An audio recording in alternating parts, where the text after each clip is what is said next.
အားလုံးပဲမင်္ဂလာပါဒီနေ့ဗီဒီယိုလေးမှာတော့ကျွန်တော်ဘာလို့ရှင်းပြမလဲဆိုရင်အရင်တစ်ပတ်က game လေးကိုပဲထပ်ပြီးတော့မုန်းမှန်မှာဖြစ်ပါတယ်။ဘာထပ်လုပ်မလဲဆိုတော့ကျွန်တော်တို့ကဒီ score တိုးလာတဲ့အမျှ game speed ကိုတိုးအောင်ပြုလုပ်ပါမယ်။နောက်ကြတော့ဒီ spy လေးကနိုင်ရန်လေးကိုသွားပြီးတော့ထိတဲ့အခါမှာဒီ game က program ကအလိုလျောက်ရပ်တန့်သွားပြုလုပ်မှာဖြစ်ပါတယ်။နောက်တစ်ချက်အနေနဲ့ကဒီ spy အပြင်နောက်တဲ့ enemy အကောင်လေးတွေပါထပ်ပြီးတော့တိုးလာအောင်ပြုလုပ်တဲ့ game ကိုပြုလုပ်သွားမှာဖြစ်ပါတယ်။အဲဆိုရင်ကျွန်တော်တို့ဒီအရင်တစ်ပတ်ကလုပ်တဲ့ဟာလေးကိုပြန်ပြီးတော့ကြည့်လိုက်အောင်။ဒါဆိုရင်သူက 10 step နဲ့ရွေးနေပြီဖြစ်ပါတယ်။ဒါတော့အရင်တစ်ပတ်ကလုပ်ခဲ့တဲ့ game ဖြစ်ပါတယ်။အရင်ဘက်ကလုပ်ခဲ့တဲ့ game မှာတော့သူကဒီ score တွေလည်းပါပါတယ်။ဒါသူက speed ရတာသူကပုံသေးကြီးဖြစ်နေတာဖြစ်ပါတယ်။ speed ကိုကျွန်တော်တို့က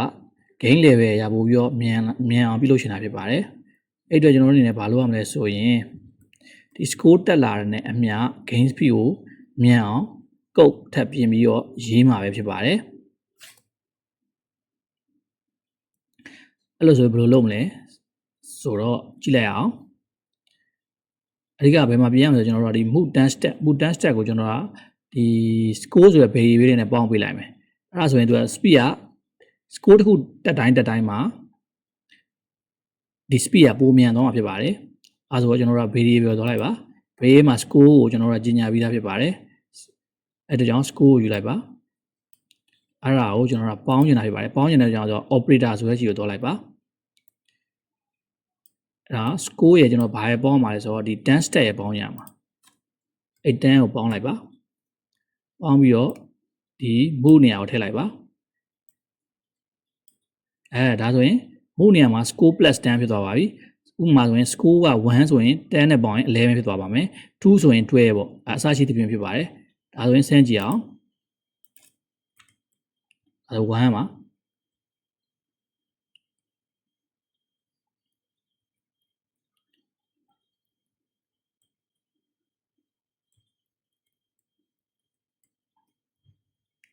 အရင်မြန်လာပါပြီ speed ရတော့မြန်ပါတယ်ဒီ spy လေးလှုပ်ရှားနေအောင်ကြည့်ကြည့်ပါအရင်မြန်ပါတယ်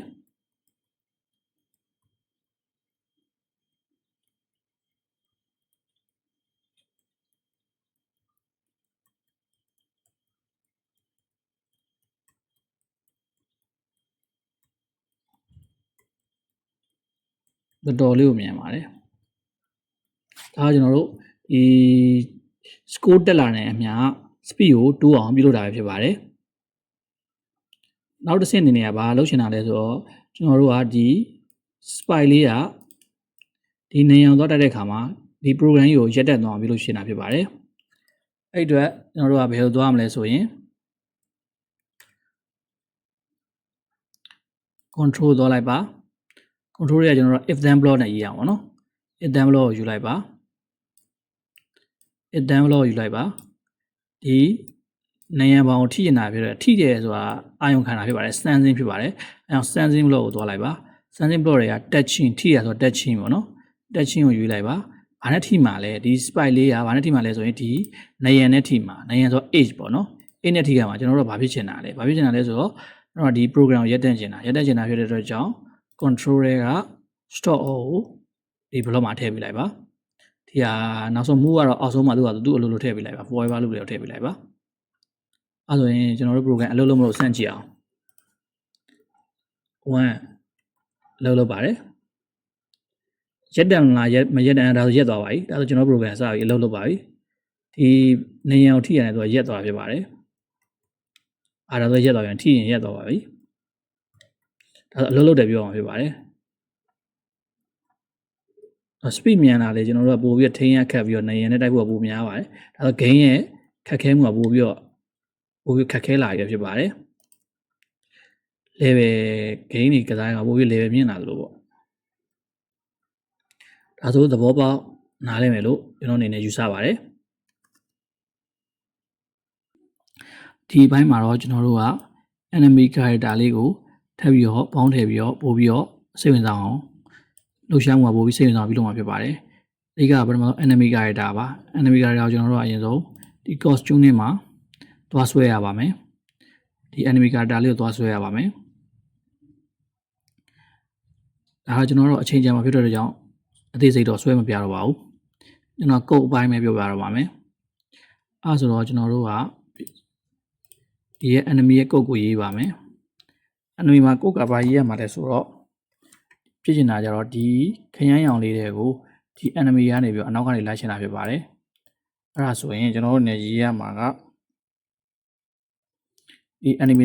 တွေမှာကုတ်ရေးရဖြစ်ပါတယ်ဒါကြောင့်ဆက်စချင်းထုံးစံအတိုင်း event တွေက one click ကိုရွေးလိုက်ပါ one click ကိုရွေးပြီးတော့ဒီ motion တွေက go to x equal to 240 y equal to 180သတ်မှတ်ပေးလိုက်ပါတယ်ဒါကဘာလို့ရှင်းတာလဲဆိုတော့ဒီညာဘက်ထောင်းကနေပြီးတော့ထွက်လာအောင်လို့တာပြတယ် x coordinate 240နဲ့ y coordinate 180မှာဒီ enemy ကစပြီးတော့သူ့ရဲ့ position ကိုပြောလိုက်တာဖြစ်ပါတယ်နောက်ပဲကျွန်တော်ယူမှာကဘာယူမလဲဆိုတော့ forever loop ယူပါ forever loop ကဘယ်မှာရှိလဲဆိုတော့ control ထဲမှာရှိပါတယ် forever loop ကိုယူလိုက်ပါ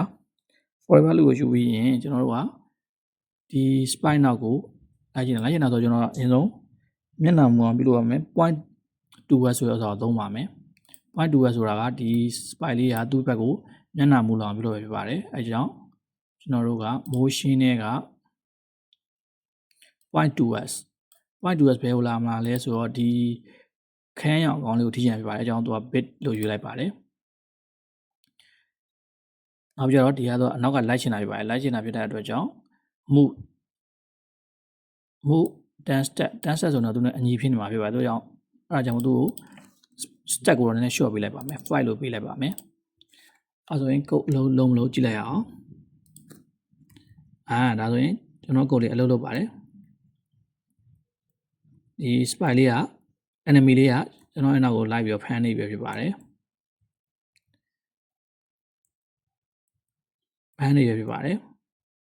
ဒါဆိုကျွန်တော်မမီသေးပါဘူးအဲ့ဒါထိသွားရင်ဆိုတော့ကျွန်တော် game program ရက်သွားမှာဖြစ်ပါတယ်အဲ့တော့ကျွန်တော်မရေးရသေးပါဘူးအဲ့ဘိုင်းကိုထပ်ပြီးတော့ရေးကြည့်လိုက်အောင်ဒီ enemy လေးကကျွန်တော်ရဲ့ spy ကိုထိတဲ့အခါမှာဒီ program ရက်သွားမှာဖြစ်ပါတယ်အဲ့ဘိုင်းကိုမရေးရသေးတော့အောင်စရေးကြည့်အောင်ဆိုတော့ကျွန်တော်ဘယ်မှာရေးရမလဲဆိုတော့ဒီကျွန်တော်ရဲ့ hero bit ဆိုတဲ့ hero လေးကိုကျွန်တော်တို့ကကုတ်ထည့်ရေးပေးရပါမယ်ရေးချင်တာဘာလဲဆိုတော့ဒီ enemy ကသူ့ကိုသွားထိမယ်ဆိုရင်ဒီကုတ်က program store သွားမှာဖြစ်ပါတယ်အဲဒါကြောင့်ကျွန်တော်တို့ကဘာလုပ်မှာလဲဆိုတော့ control တွေကိုသွားလိုက်ပါ control တွေကမှာ if then block ကိုယူလိုက်ပါ if then block တွေကမှာကျွန်တော်တို့က touch ဖြစ်မှာပြီး sense ဥစ္စာကိုသုံးလိုက်ပါမယ် sense touch ဘာနဲ့ထိမှာလဲ touch ဆိုတာဒီတော့မှားနေပါတယ်ဘာလို့ဒီမှာကျွန်တော် enemy မှာရေးရမှာမဟုတ်ပါဘူး bit ထဲမှာရေးရဖြစ်ပါတယ်အဲဒါမို့ဒီမှာမှားနေပါတယ်အဲကြောင့်ပြန်ပြီးတော့ကျွန်တော်က delete လုပ်လိုက်ပါတယ်ကျွန်တော်ရေးရမှာ bit ထဲမှာပါ bit ထဲမှာပြတဲ့ကြောင့်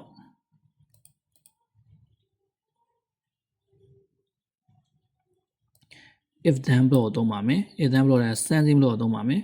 touching ဘာနဲ့ထိမှာလဲဆိုတော့ဒါ bit ဆိုတဲ့enemy နဲ့ထိမှာ bit အနေနဲ့ဆိုတော့ enemy နဲ့ထိမှာပါနော်အဲ့ဒါကိုလုပ်မယ်ဆိုရင်ကျွန်တော်တို့ရဲ့ program stop မှာဖြစ်ပါတယ် stop ဆိုတာဘယ်မှာရှိလဲဆိုတော့ control ထဲမှာရှိပါတယ်အဲ့တဲ့က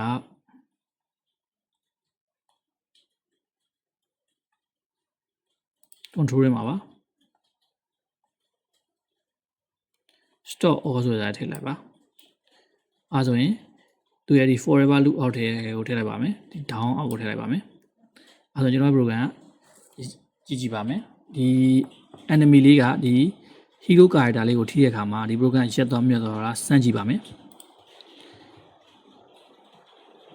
လိုက်ပါမယ်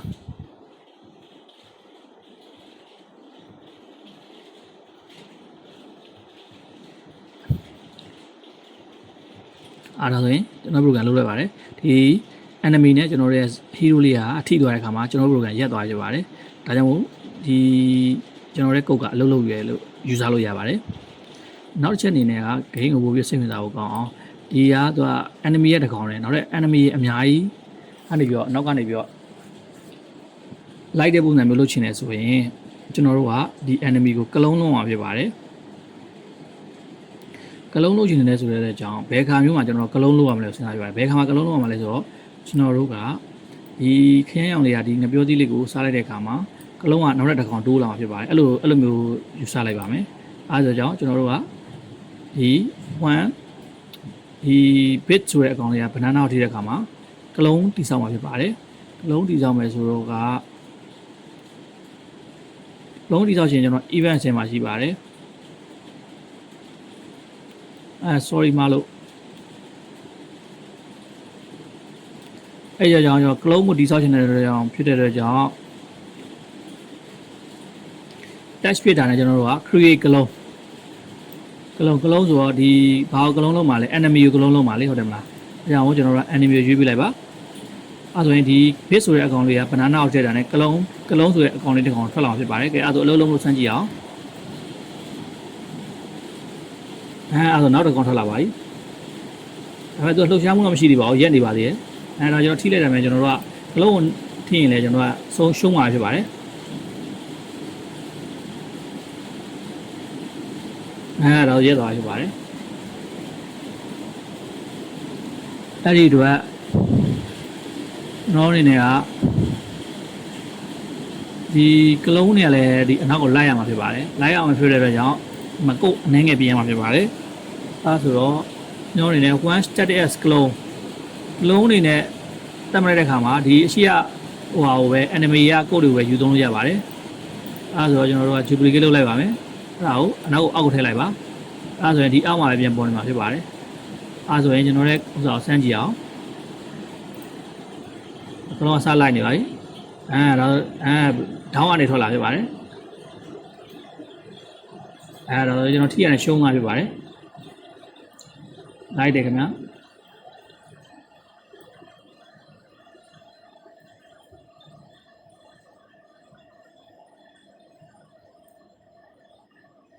ါဆိုနားတဲ့သဘောပေါက်ပြီလို့ကျွန်တော်တို့အနေနဲ့